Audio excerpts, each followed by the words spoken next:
Hello everyone. Welcome to VizConnect, connecting you with the art of data visualization and storytelling. My name is Sagar Kapoor. I'm part of customer success team at Tableau. So we are into a 48th session of VizConnect today. So VizConnect is a weekly global Tableau community call, which was created with the help of one of the Tableau ambassador in India, Divya Bharti. We have a YouTube channel, so all the sessions which are presented on VizConnect are hosted to the YouTube channel. Go ahead, subscribe to it. We have a LinkedIn community group. Connect with each other and learn from each other, and follow the hashtag VizConnect on Twitter to go ahead and get updated with respect to all the latest on VizConnect. With that, let me go ahead and introduce you to our speakers today. We have Karen Hinson and Francisco Cardoso. So let me go ahead and talk about Karen. So Karen is a Tableau user group ambassador who leads the Atlanta Tableau user group with her friends Nelson Davis and Anna Ford.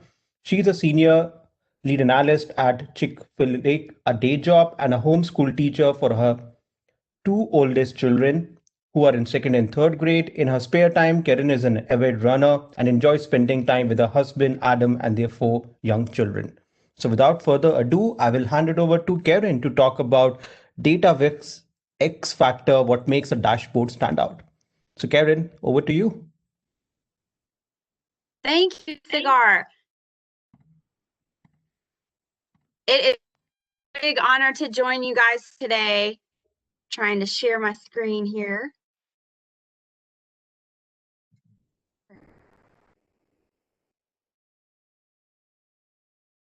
So I figured we would talk a little bit today about what makes a dashboard stand out. We've all seen viz of the day, certain dashboards that are shared and they're everyone's favorite on Tableau Public. And I don't know about you guys, but I don't always create these types of dashboards myself, but I study the ones that are out there, and I'm very curious, like what gives those types of dashboards this X factor, this mass appeal. So I'll tell you guys just a little bit about me. Cigar already did a great introduction, but I do work for Chick-fil-A in Atlanta, Georgia.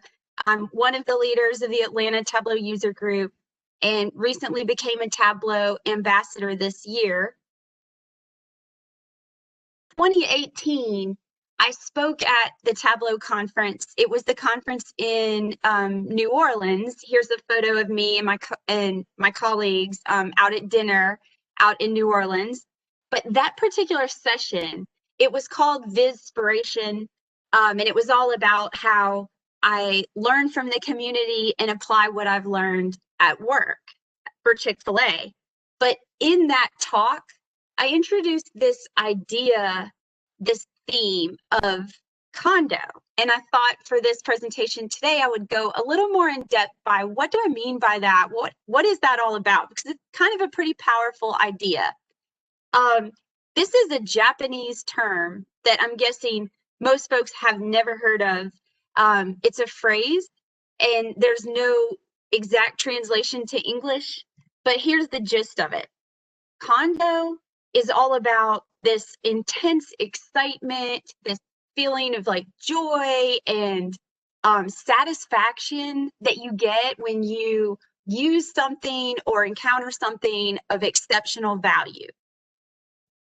So when you think about companies or products that create condo, probably like different things come to mind for you. I've got a few examples that for me stand out. And so you might be familiar with some of these products, but you can buy a car, you can drive anything, or you could buy a Tesla. There's an app in the middle. You see the center picture. It's called Zwift. In case you're not familiar with it, I run a lot. This particular app was created as a cycling app, but it helps with indoor training. So instead of just running and on a treadmill endlessly, you can pull this app up and there's an avatar of yourself and you compete against other people. You can like join up with a race, and it's a really fun way to train indoors. It creates condo. So the idea with condo and what stands out to me about it, I think Tableau is a software that really has the potential to create condo with data. And I think we see a lot of people in the community that do this so well. So I've been using Tableau now for 7 years, and I've really tried to study what is it that they're doing that that does create this condo, this X factor. So in terms of data visualization, when you think about it, there really is kind of an art and science.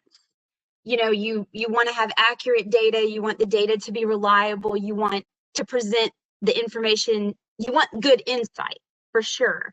But you also, the goal is to present data in a way that is engaging, that gets people interested, that they want to explore what you've made. So I've got, you know, 2 axes here. I really feel like we all kind of start using Tableau down here where you get started, and certainly you're not creating anything beautiful necessarily, but maybe you're even struggling with just the calculations and order of operations and all of those things. But after a while, I feel like you kind of move over this way. And most visualizations, most dashboards that perhaps you come across on, you know, at work on the Tableau server or just in general might fall into this category over here. You get the data you need, but it maybe the viz doesn't wow you.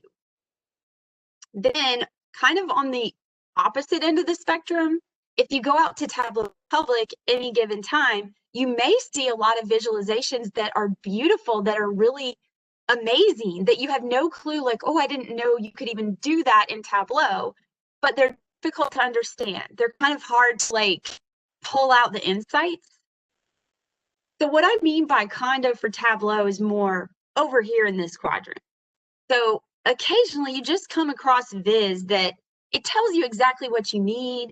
It's clear, it's easy to understand, it's beautiful. And those types of dashboards are really fun to use. So today in this talk, I've kind of have laid out a few categories, just some buckets. And I'll walk through a few examples that I think that I've seen on Tableau Public. And in a few cases, I'll show you some dashboards that I've created, even from work, that I think might fall into some of these categories. And I'll also say that everything I'm going to show, you'll probably notice these categories. A lot of times, if a dashboard creates condo, if it manages to have this X factor, it's not just one of these things. It actually falls into many of these different buckets. But I'll start with this first topic, or this first bucket, an interesting topic. So this never hurt.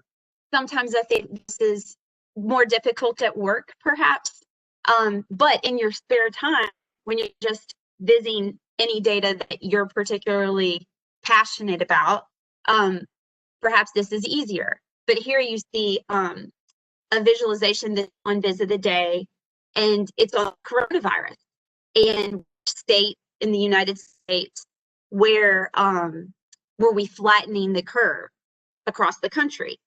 So this category is more about like visualizations that take a relevant, timely topic, something that people are interested in particularly. So this is another one by Kevin Florlodge, the odds of Biden and Trump winning the presidency. And you see it over time, presented over time on election day.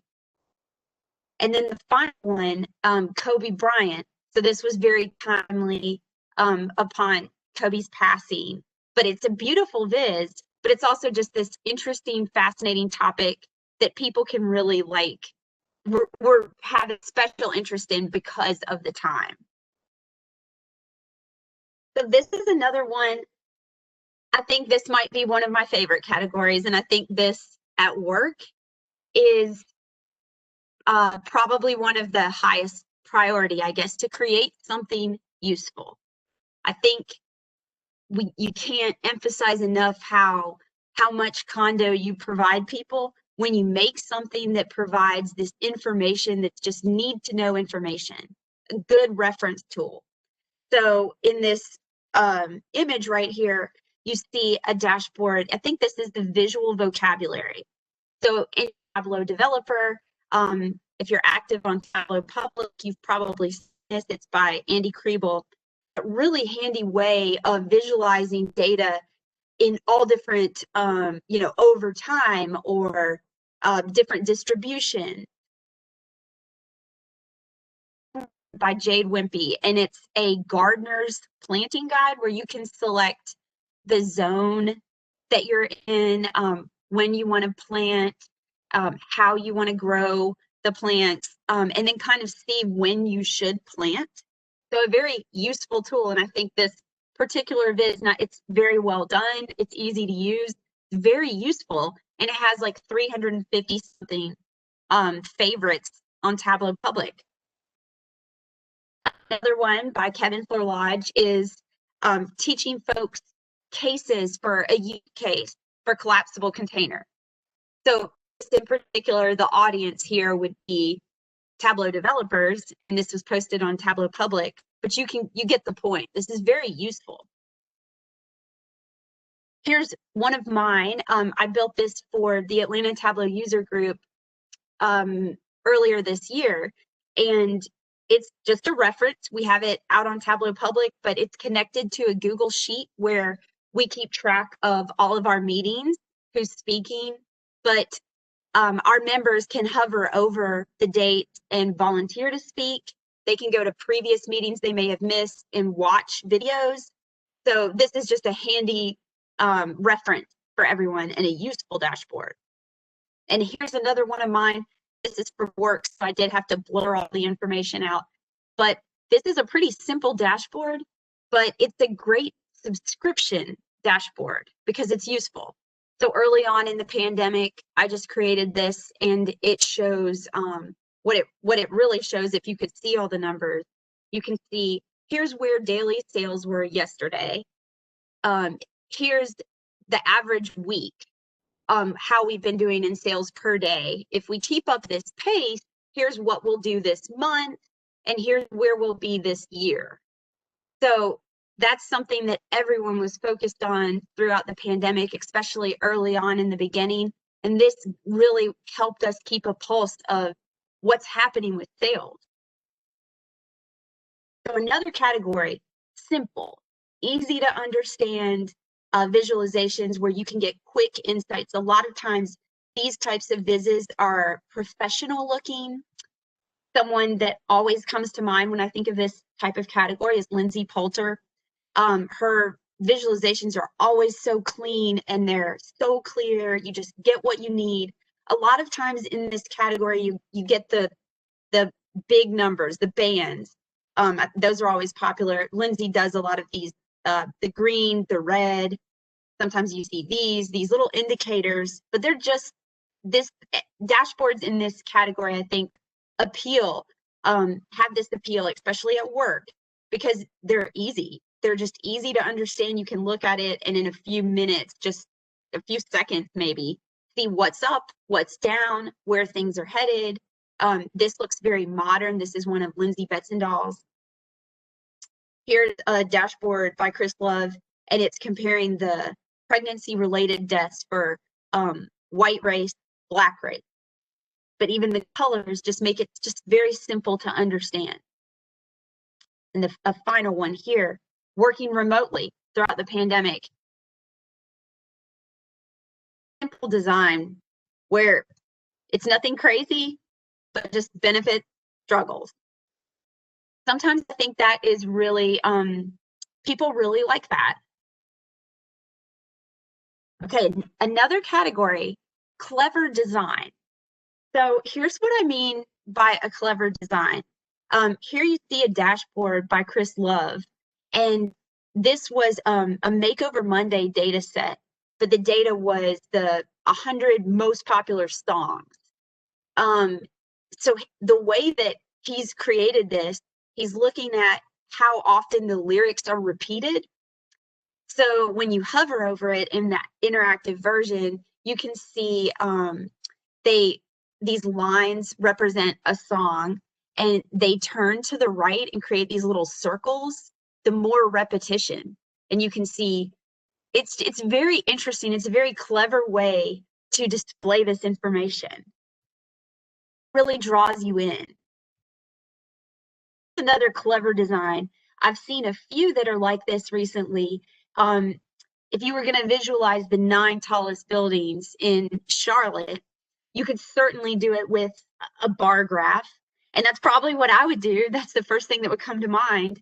But here, Rashid has connected them to the actual buildings. Just a really cool way to visualize this. Another example right here, Scotland. This is pretty cool too. Another category, engaging and intuitive. So making a dashboard that's easy to use, fun to interact with, that creates Condo and gives a dashboard an X factor. In this particular picture here, you see this calendar dashboard by Lindsay Poulter. She's created a way with, I think, parameter actions where you can click on the calendar itself and change the data over here, you know, like select a start and end date actually in the calendar.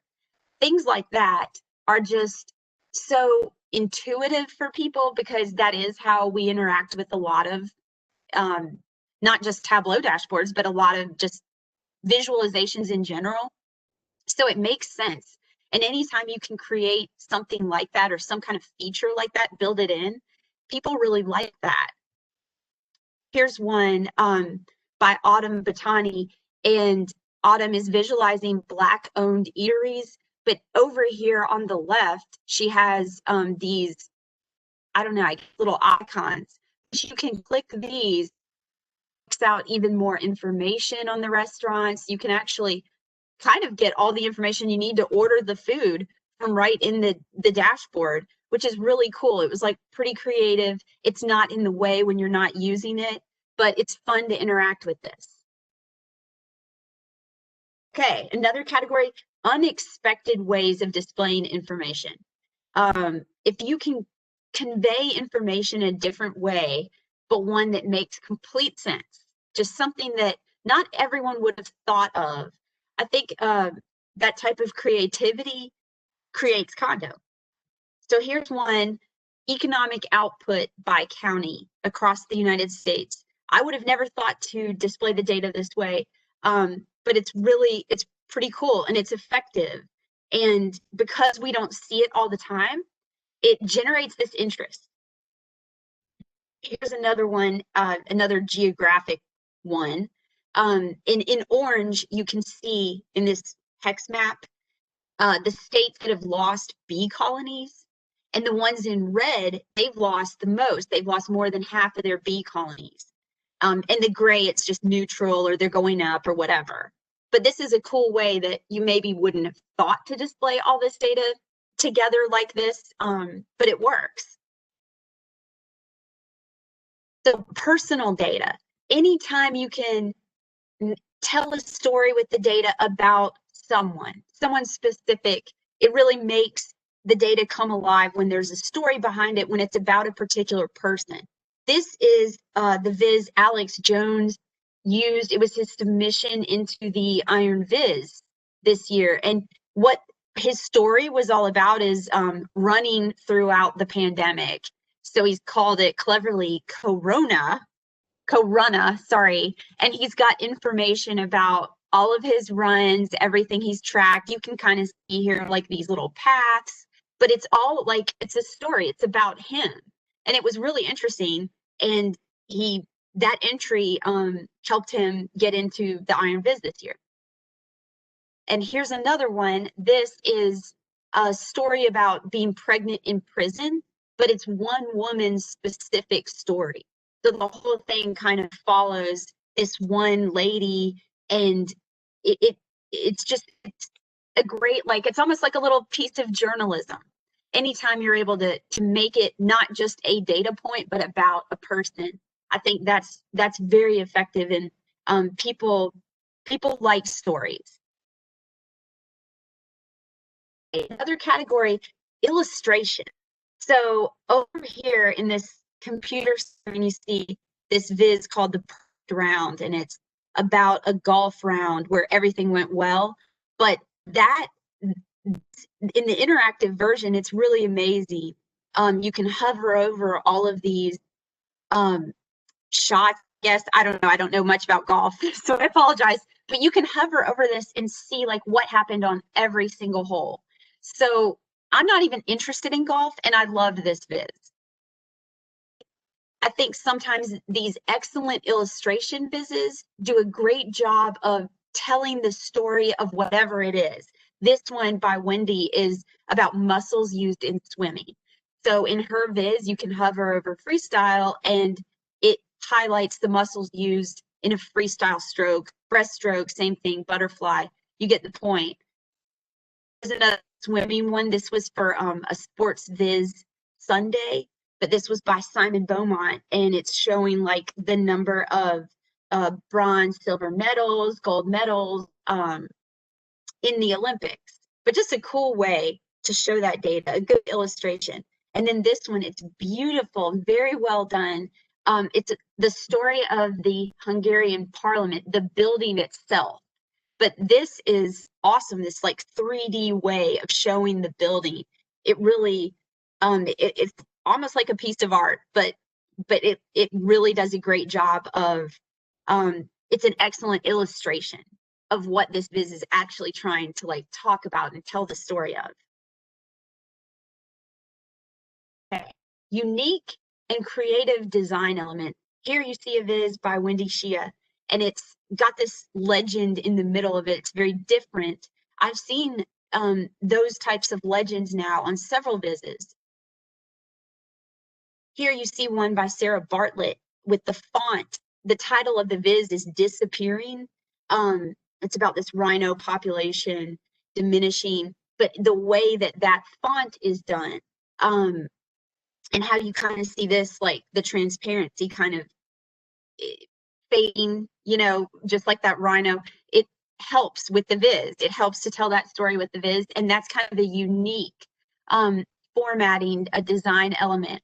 All of this can be done pretty easily, even in PowerPoint, and then just brought into Tableau as an image. And it's one of those tricks that over time, if you study some of these vizes, if you watch for this type of thing on Tableau Public, everything, or pretty much almost every viz I encounter on Tableau Public can be downloaded and can be reverse engineered. So you learn these things over time. And also there's so many sessions and so much great content, people blogging, willing to share how they build what they've built. I thought this was a really cool design element, this line down the middle on this viz. This visualization is all about internet access, men versus women across the world. And the title of this one, The Digital Gender Divide, the way that one line just goes all the way down. Just a cool design feature. I wouldn't have thought of it, but it really works for this viz. And it's little things like this. That's such a simple thing, but it really creates kind of a condo. Without the thing, perhaps this viz wouldn't be as cool as it is. This is my favorites. I've always really loved it. This visualization. I believe this was Sarah Bartlett's one of her entries to do Iron Viz Europe, and I think she was a contestant a few years back. And this was one of her winning submission to get into Iron Viz Europe. But a lot of cool design features, unique elements in this. Some of the circles, the way the map is a circle. I like how, I don't know if I can zoom in, I guess. Okay. Over here, the way the different season, how you can see the temperatures. This is really neat. You don't see that kind of stuff every day. So it's different. It's really cool. And even creating those circular elements, that's also something you can do in PowerPoint. You don't need like a Adobe Illustrator or anything to do that. You could probably just do it very easily. And Lindsay Betzendahl has also done some similar stuff like this here with these shadows and these circles. Final category that I have, I'm calling it artistic. And this very first one, I created this a few years ago for an ATUG competition. Atlanta Tableau user group, we had a Viz competition, and it was for Tom Petty tickets. But I just simply took all of the lyrics of the music and created this image. But I'm making this category so that sometimes I feel like you can create condo with data just by making almost something that it's not meant necessarily to be a dashboard, but more of just a kind of piece of art. And that's what I was doing here. This is an example. I think this is very artistic. I believe Christian Felix actually, this was a collaboration. He and Kevin worked on this together, but I think he printed this out. It's like a poster that he has hanging up, but it's the Old Testament prophecies of Christ and how they were fulfilled. He's got the cross in the middle. This is a beautiful poster. Here's one that Ken Lodge was actually able to make. This is something too that I think when you play with Tableau and actually make these artistic things, if you're curious enough to play with the software and see, can I make it do this? Sometimes that's actually the coolest way to learn. Just through that process, it really helps you learn what Tableau is doing. And finally, this is one of my all-time favorites. And I think it kind of falls in this artistic category. But this is Alexander Varlamov's Lego house. He actually has an animation of this where you see the whole thing being built. But it is phenomenal in Tableau. It's really cool and a really kind of artistic thing to do with the software. So with that kind of wraps up the presentation. This was a lot of fun for me. Please reach out if anybody has any questions, and I'd love to connect on Twitter, LinkedIn, and I'm happy to answer any questions if there are any, if we have time. Thank you, Karen, for sharing all those best practices, tips, and tricks for designing dashboards. Sure. Awesome. Let us now go to our next speaker, Francisco. Francisco currently works as a business intelligence analyst at JLL, coming from a digital marketing background where he spent the last 6 years. He started using Tableau in March this year and never looked back. Learning Tableau was part of the process that helped to achieve the so much desired change of career to data analytics. Francisco, over to you. Thanks, Sagar. Let me just share my screen. Okay. Well, hi everyone. This is my presentation. I'm very happy to be here today. So I would like to talk a little bit about my journey on career change into data analytics. So I have a few goals to this presentation. I think that my main goal is to kind of inspire anyone that is aiming for a career change. Could be into data analytics, could be into something else, but in general, a career change. Or motivate someone who's already doing this process or is part of the process, because I know it can be very daunting and overwhelming. And I think if I share my tips and techniques, it can be helpful for someone that is already going through the process. So just let me tell you a little bit about myself. So as Sagar already said, I currently work as a business intelligence analyst at JLL, a job that I very much like, and I just landed 2 months ago, literally. And I'm also a Tableau public feature author. This is not something that I was aiming for, but I was very happy when I got this recognition, and it's something that I'm very proud of. And you may know a little bit about my work through Makeover Mondays. I'm regular on this initiative. That's something that really helped me building my portfolio, and obviously to build my showcase of my skills, and was very helpful to actually help me landing on a new job. And if I'm not data vizing, I like to make pizza and bread at home. It's a kind of an addiction, eating and making pizza and bread. So this is what I'm doing normally on the weekends when I'm not vizing. But obviously I went through quite some changes to get here where I am right now. So this is what I would like to talk to you about my changes, about my journey, and how it helped me to kind of land on a job that I was looking for. So I was born in Porto, so a city in Portugal. I was born and raised there and stayed there pretty much till high school, where I then moved to Aveiro, which is a city close by Porto, and I went there to study environmental engineering at university, a degree that I thought that was going to be kind of my last education or my last career, something that I thought it was going to be very exciting to me. But I soon realized, maybe after 1.5 to 2 years, that it wasn't actually my career path. I wasn't enjoying the degree. I wasn't getting good grades at it. So I can say it was kind of my first big fail. But I embrace it. I didn't stay much time depressed about it. So I moved to another career path. I actually started studying hospitality management, and I ended up going to Porvo in Finland, where I actually went there as an exchange student, but I ended up staying there 1 more year and actually finishing or graduating in hospitality management there in Porvo, since I was really enjoying living in another country and I was enjoying the course and the university there. So I decided to stay over there a little bit more time. So as soon as I finished my education there, I decided to go back to Portugal, but things were very tricky with the economy and there were lack of jobs due to the economical crisis in 2010.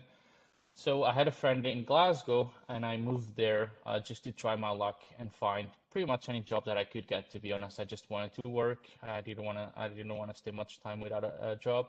So I moved there to try to get a job, and actually it was very fortunate to get my first job. It was customer service job, but I was happy just to be working. And then obviously I moved to a better one, and I end up working in a public housing company, a customer service job that I was kind of very happy to get. But obviously, this was not the career I wanted. I didn't want to be in customer service for a long time. So after 2 years, I decided to move to Madrid, where I wanted to study digital marketing. So digital marketing was something that I was already interested on, and I thought there was a lot of future in it. And so I decided to move to Madrid, where I enrolled in a school, and I stayed the whole summer and a little bit longer studying digital marketing. And I was very fortunate to actually, after finishing the degree, getting an internship in a very small startup and working in digital marketing. So after a year there, things got better and I got more experience, and I managed to move to another agency where I actually started to work for Netflix, and that was a lot of fun. I learned a lot working with them, and it was very exciting.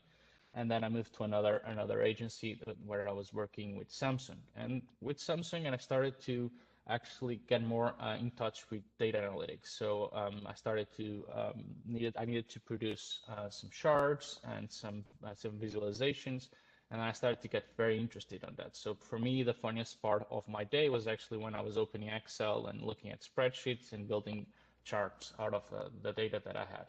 So I decided to study digital data analytics. It made sense. I mean, I was able to transfer some of the skills that I have from digital marketing and joining it with new skills from data analytics. So I finished the course, and then my wife and I, she had an opportunity to come to Houston in Texas. And so we actually came along, and I knew beforehand that I had to be around 6 months that I couldn't be working because I had to wait for paperwork. So I just decided to take the year off and started to continue my studies in data analytics. So I studied data science, data analytics, and Power BI as well. And then I came across with Tableau. And then Tableau completely changed kind of my life, I would say. I got really excited with the tool. I started to work really hard on it, and I started to take some courses in Udemy and learn more about it. And then I wanted to kind of see what other people were doing. And so I came across with a data fam community that I'm extremely grateful for. And I came across with Makeover Mondays as well. And Makeover Mondays was extremely helpful because I started to see what people were doing, and I started to kind of download their workbooks and learning more with the stuff they were producing. And obviously this helped me greatly to kind of improve my skills. And then during this whole process, I met Sam. Sam Parsons became kind of my mentor, and he was very helpful, not only kind of helping me building up my skills in Tableau, but also kind of guiding me in terms of what I was kind of where I should go in terms of data visualization, data analytics, and even helping me with some jobs interviews and things like that. So I was very fortunate to become kind of Sam's mentee, because obviously he helped me so much in my process. And so after this journey from March till September, I was able to land on my first job in data analytics at JLL, which I'm very happy for. So during my journey, I've already been in 5 countries. I did 1 degree change and 2 career changes already. So I can say that change has been my comfort zone. So that's why I decided to talk a little bit about this, in order that I could maybe try to help people that are facing this process right now, or would like to kind of go through a career change. So this is kind of my cycle of a career change. This is what happened the last 2 times I changed careers. So basically, the first step is that questions start to arise. In my case, for instance, is normally because I get interested in other fields and I like to explore those other fields. So normally, when those questions arise, I move to kind of a way to try to find a path how to get to that new job. So I start to think on what should I do, where should I go, and normally that ends up in learning new skills, either in a school, university, or it could be just online. And then I've been very fortunate that to be able to, after learning new skills, landing on a new job. So I think the first thing for people that are starting or wanting to go through a career change is to ask why you want a career change. So it could be for many different reasons. It could be more money, or just motivated on your current job, the industry that you're working in is kind of fading away, or it's just the current path you're taking is a little bit insecure. And in my case, it was more about interested in other areas and other fields. So that's why I kind of took the step of a career change. And I think after that, after you know why you want to change, maybe you should ask, what do you require to that change? It could be moving to a new country or a new city. It could be learning a new software. In my case, for instance, it was Tableau. It was very helpful for that change. It could be learning another language or a new university degree, or online studies. I used quite a lot Udemy to learn new skills, so this has been very helpful for me. But it could be also a new programming language. So when you answer those two questions, you could start kind of tracing your path to achieve that career change. But you need to kind of keep asking yourself a few other questions, like, for instance, what skills do you have? Like the skills that you can maybe transfer to another job. For instance, in my case, when I said that I use some skills from digital marketing to move to digital analytics, so that kind of thing is helpful when you try to look for other jobs. Also, for understanding your personality, I really liked the data visualization field for many reasons, but one of the reasons was that I liked data analytics, but I also like to explore a creative side that I have. So with data visualization, I could kind of explore those two worlds. And I think it's important that you understand who you are and what you want in order to kind of land on a job that you like better. You can also take career tests. There's quite many online that you can try, or you can consider a career counselor. I actually got a career counselor when I got here in Houston, and he was very helpful, like helping setting up the resume for the American market, or preparing for interviews. So this is something that you can also consider. And then you could evaluate your professional connections. Try to understand the people that you know, the people that can help you with guiding you to a new job, or just understanding the industry a little bit better. So I think this is kind of important to understand who you have around and what that people can help you with. And then you can start defining your directions. So kind of select your career options. Like for instance, in my case, I had two in my mind. So data science and data analytics, or business intelligence.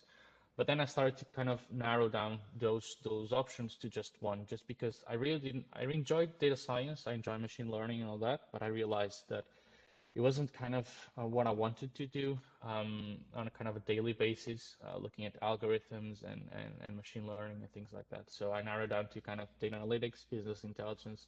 That was what I was aiming for. So after that, I started to write a plan to list the things that I needed to achieve that change.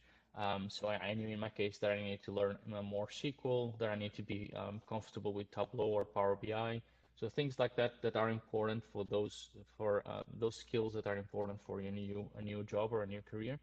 And then if you can look for a mentor, as I mentioned, Sam has been very important in this process here for me. So he helped me not only building more my skills in Tableau, but also kind of find my way through this field. So I think it's important to find someone that can guide you with all of the questions that you might have and all the situations that you might encounter with. And also, I think setting goals is very important. It's a very important part of this process. For me, for instance, I committed myself to kind of produce a visualization every week for Makeover Mondays, even if I wasn't very happy with it, just because I knew that it was important to keep a routine, just because practice makes best. So under that umbrella, I just wanted to kind of keep practicing and putting up there a visualization. And I think this is quite important. It's also important to keep in mind that you should maybe at the beginning establish small wins. Just because, and the reason for this is that because at the beginning may be a little bit frustrating. And I remember my first visualizations that I put it out there, and I was not very happy with them. I didn't get much feedback. The praise was not great, but I knew that it was kind of part of the process and it was step by step. So it's important to bear in mind that the beginning may be a little bit frustrating, but it's important, as I said, to keep a routine, maintain a routine and keep going and keep going further and getting better. So you need also to keep focus and review your goals frequently. For me, for instance, I remember that as soon as I was a little bit more comfortable with Tableau, I started to commit myself to study SQL, for instance. So I enroll myself on a course online, and I started to go to the course like every day. I was practicing a couple of hours and obviously getting better and better. Still have a lot to learn. Unfortunately, there's a lot of SQL that I still need to learn about, but it obviously gave me kind of the entry knowledge to at least put in my CV and to be kind of comfortable learning the language. And I think also reach and keep a momentum is quite important. So I remember that when I was producing visualizations for Makeover Monday and kind of the beginning, there was a time, I think it was about 2 or 3 weeks in a row, that I was very satisfied with my visualizations, the visualizations that I put out there. And I remember that really helped me with my confidence. It really helped me building my confidence. And also, obviously, I got more attention in my portfolio. More people started to comment. And I think this is really important. So I think during this process, it's really important to keep in mind to try to reach and keep a momentum. And also, my time recommendation in general is to try to make a lemonade out of the lemons life throws at you. In my case, for instance, it was very clear. I was actually getting a few replies from the the resumes that I was sending, and I was getting meetings with people and things like that. But then COVID happened. And so obviously when COVID happened, everyone had to go at home, and I started to be a little bit demotivated, and I thought, okay, it will be impossible to find a job now with this economy, with this situation. So I was kind of 2 weeks or 3 weeks that I didn't do anything, didn't send any resume, didn't do any visualization. I was a bit kind of down. But then I realized that I needed to do something with my life, especially because I was stuck at home. So that's how I started to practice with Tableau and learning more about that. So I think that it was kind of a life-changing. Somehow COVID happened through. It kind of helped me to be more focused on the things that I actually wanted to learn. So one of the things that really helped me during this whole process was connecting with people. And I deliberately avoid the word networking here because I think it's kind of an overused expression and overused kind of, I think what I feel about the word networking is just it's kind of a cold expression to connecting with people. And I think I think when you connect with people in a more kind of objective way, that you are generally feeling interested in another person is way more important to you and for the other person. And I think networking is kind of a very cold way to kind of exchange favors. So in my case, obviously the DataFam community was fundamental. I'm extremely grateful to all the people out there I think that they were very helpful, and so I learned a lot with everyone out there. So I think it's really important to be open and receptive, because obviously you're gonna receive critics, suggestions, recommendations. So it's important to be an active listener to what the people are actually telling you and letting you know about. And also remember that each door can open another door. I think sometimes people just get too focused on trying to get something out of out of everyone else. But you never know. The people that you're talking with may not open the door for you directly, but they may know someone that opens another door for you. So just try to have that in mind.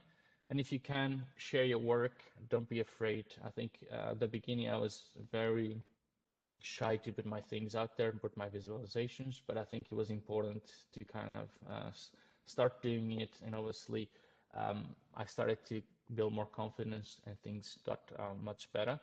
But don't expect immediate recognition. I remember my first visualizations, I didn't get any feedback I didn't get any praise or anything like that, but I just kept going. And I think it's important not to try to sell yourself in a way that if you try to put yourself out there too much, or if you try to focus all the attentions on yourself, people will get defensive. So they won't open any doors to you. So I think this is an important recommendation during this process. So you can do something else. You can help other people. For me, it was very gratifying to when people get on LinkedIn, for instance, and they ask me questions or recommendations and feedback. And I think it's important to help others as well, because some people were also helping me. So I think it's kind of my turn to help others as well. So this is, I think, a good approach in general in life, but in this process of getting into a career change, you never know what could be out of it. So my kind of general advice in this is to give back before you take. So in terms of state of mind, and I think this is kind of an important topic during this process, because it can be very daunting and overwhelming to go through all of these changes and frustrations. So I think my holy trinity of feelings for this process was obviously resilience, patience, and persistence. I think it was very important to always have these things in mind when I was going through this process. And to help me with that, I think it was really important to create good habits. For me, as I said, it was kind of looking at my career change as kind of a job. So I remember I was waking up every day at 8 o'clock and going to work, obviously, to work with Tableau at 9 in the morning. So and then I finished around 5 or 6 or even sometimes later. So for me, it was really important to keep those routines, to maintain these routines. And also, as I said, putting my work out there, and with Makeover Monday was really helpful to kind of have this routine at least once a week. And as I mentioned before, keep the momentum. So I remember that this was really important to kind of keep going and keep focusing on what were your aims and objectives. And obviously, in all of this, I needed to be open-minded. I knew that people recommending things, they were suggesting, and sometimes I received some critics about the things I was doing, but obviously that's part of the whole process, and you need to be open-minded and try to learn from your own mistakes or from what people are actually recommending you to. So keep in mind that hard work pays off. So this is quite important for the whole process that you are going through during a career change. So I think kind of wrapping up the presentation, I would like to go or I would like to leave a few useful resources that were very helpful for me during this process. So 3 books that I would like to recommend. The first one is called Atomic Habits by James Clear. This book has been incredible to kind of help me out building up good habits and kind of helping me getting rid of the bad ones. As I said, building good habits was very important during this process. So I think this book really helps you to kind of create wireframes to go through the creation of good habits. And then Instant Rapport by Michael Brooks. Actually, this book was recommended to me by my career counselor. And basically, it's a book that helps you out reading other people and interact better with other people. And I think this is really helpful during interviews or even just with general connection with people. So kind of helps you understanding better the everyone else. And Ego is the Enemy by Ryan Holiday. I actually read this book before starting this process, but it was very helpful because it's a book that kind of helps you dealing with your ego. And I think during this process, you kind of need to humble yourself quite a lot. It's a very tiring process. So I think it's good to kind of keep your ego away. So to obviously keep your spirits high. So I think this is a very good book to kind of help you dealing with your inner questions and your inner fights. And also online learning. I think Udemy was kind of crucial for me in terms of the knowledge that I could get it from. That there was tons of courses. I think I enrolled myself in 4 or 5 courses and learned quite a lot. But there's also Coursera and LinkedIn Learning. I didn't use LinkedIn Learning that much, but I know that they're putting a lot of stuff out there recently. So I know there's a lot of resources there. So these 3 are very good platforms to, without leaving your house, just learning tons of stuff.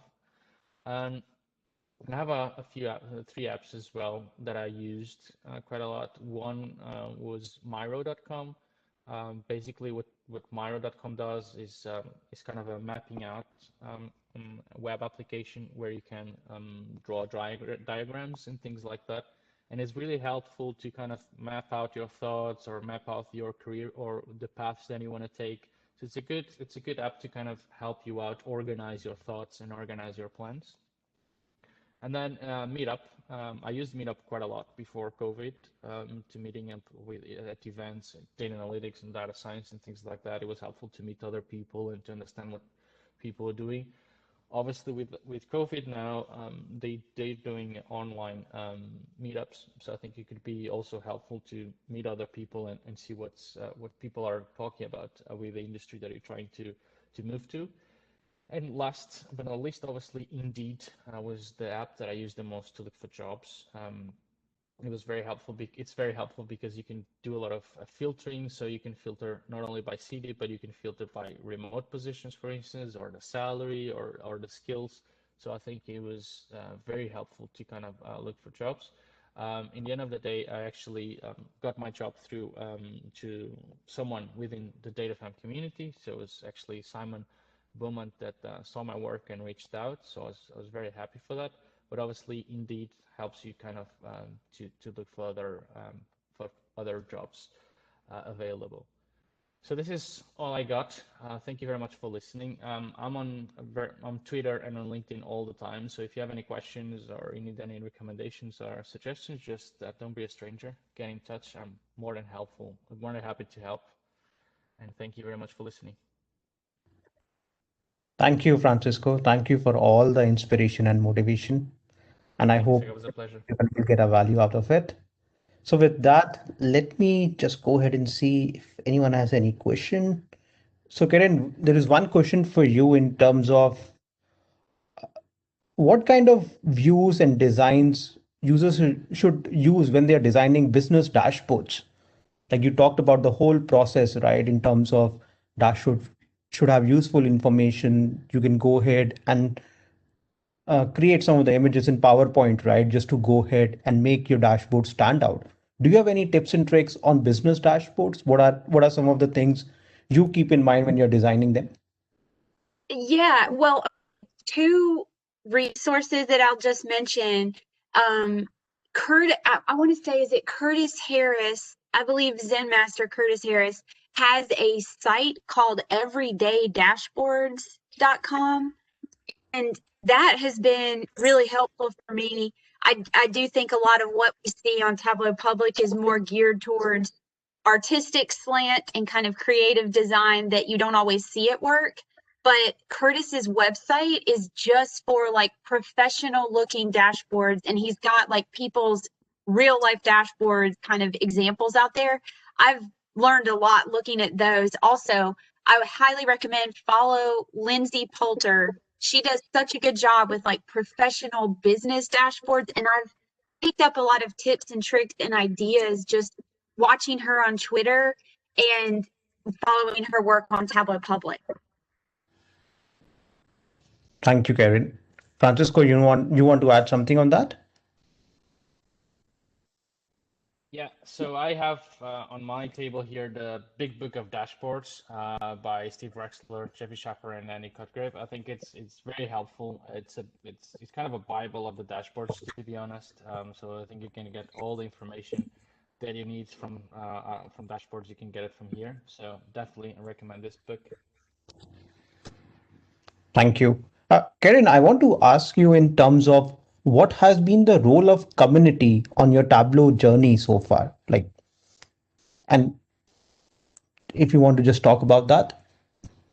Just did you so you said like the community, how it kind of weaved into my journey? Is that what you're asking? That's right. Yeah.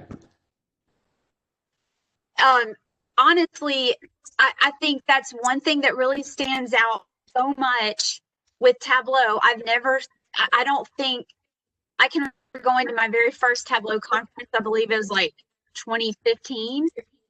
I've never seen anything like this where you've got thousands of people so excited about a software and so willing to share what they know and what they've figured out and like their expertise with others.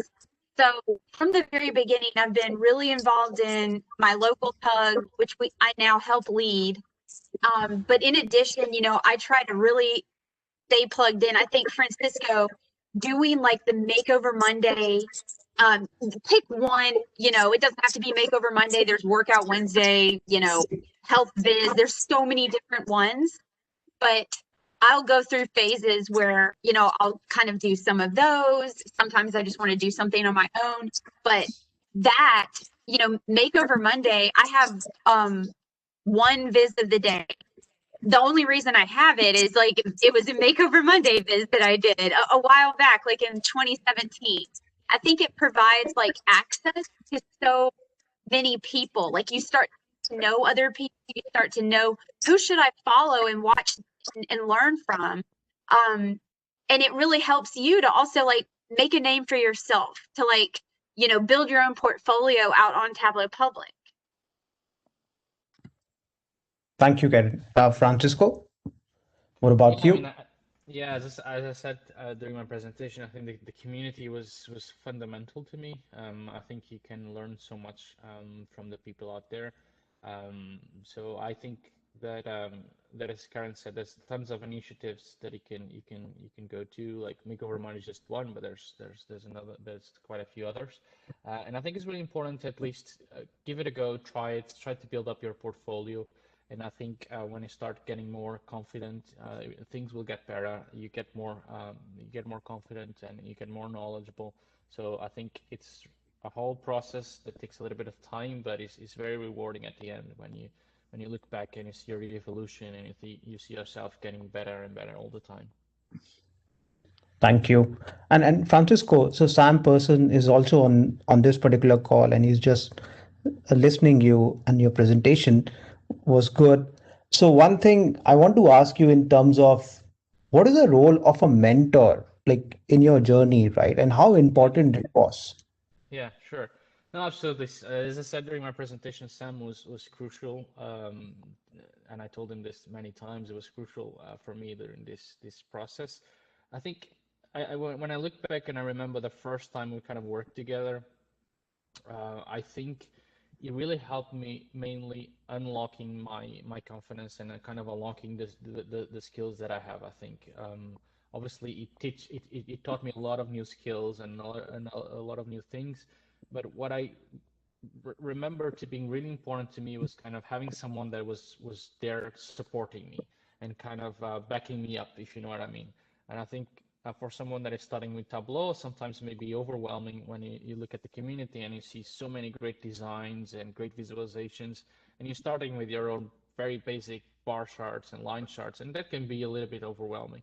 But obviously, when I had someone like Sam kind of kind of motivating and giving me some tips and here and there. And I think the most important thing was obviously getting more confident on the things that I was doing. And obviously, he has a lot of attention to detail, and he kind of passed me out that kind of being so careful with the details and the small things.